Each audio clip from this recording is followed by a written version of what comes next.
നമ്മുടെ പാലായെ സംബന്ധിച്ചാണെങ്കിൽ മാണിസാറ് ഇവിടെ പൂഞ്ഞാർ ഡിവിഷനിൽ നിന്നും 6 പഞ്ചായത്തുകൾ പാലാ നിയോജക മണ്ഡലത്തിലേക്ക് കൂട്ടിച്ചേർത്തതിന് ശേഷമാണ് ആ മേഖലയിൽ വികസനം കൊണ്ടുവരാൻ സാധിച്ചത്. ഞാൻ അന്ന് ആ മേഖലയിൽ ഒരു സ്കൂളിൽ പഠിപ്പിക്കുന്ന കാലഘട്ടത്തിലായിരുന്നു.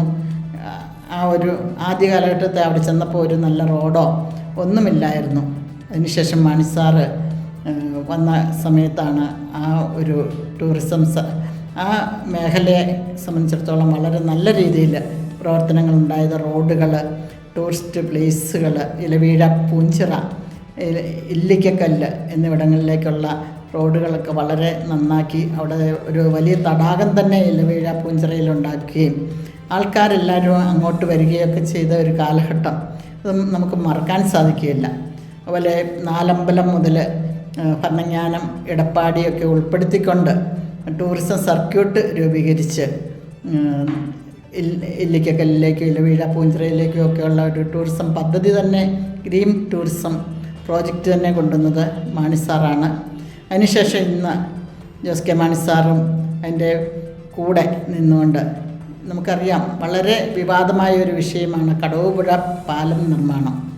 ഈ 7 വർഷക്കാലമായിട്ട് അല്ലെങ്കിൽ പ്രളയത്തിന് ശേഷം അവിടെ പാലം ഒഴുകിപ്പോയതിന് 5 വർഷത്തോളം കാത്തിരിക്കേണ്ടി വന്നു ഇന്നതിൻ്റെ ഒരു നിർമ്മാണത്തിനുള്ള അംഗീകാരം മേടിച്ചെടുക്കുവാൻ.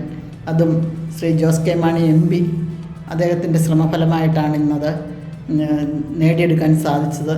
എന്നാൽ പലരും ഏതെങ്കിലും കാര്യങ്ങൾ വന്നു കഴിയുമ്പോൾ പാലായിൽ എല്ലാം നമുക്ക് സ്വന്തമാണെന്ന് പറഞ്ഞ് പലരും എത്തിക്കൊണ്ടിരിക്കുകയാണ്. പക്ഷെ അതിൻ്റെ എല്ലാ അടിസ്ഥാന ഈ LDF ഗവൺമെൻറ്റിൽ കേരള കോൺഗ്രസ് M ഉണ്ടായതും അതോടൊപ്പം തന്നെ നല്ലൊരു നേതൃത്വം ഉണ്ടായതും ഒക്കെ കൊണ്ടാണ് ഈ വികസന പ്രവർത്തനങ്ങൾ നമുക്ക് നേടിയെടുക്കാൻ സാധിച്ചത്.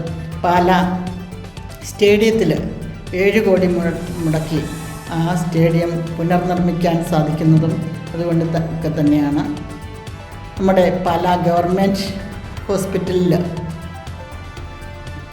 ഓങ്കോളജി ഡിപ്പാർട്ട്മെൻറ്റിന് 2,45,45,00,000 രൂപ തൻ്റെ MP ഫണ്ടിൽ നിന്ന് അനുവദിച്ചുകൊണ്ട് അവിടുത്തെ ഓങ്കോളജി വിഭാഗത്തിന് ഏറ്റവും നല്ല പ്രവർത്തനം നേടുവാനുള്ള കെട്ടിടം പണിയുന്നതിനും അതുപോലെ രാജീവ് ഗാന്ധി ഇൻസ്റ്റിറ്റ്യൂട്ട് ഫോർ ലാബിൻ്റെ പ്രവർത്തനം ഇവിടെ കൊണ്ടുവരുന്നതുമൊക്കെ ശ്രീ ജോസ് കെ മാണി മൂലമാണ്.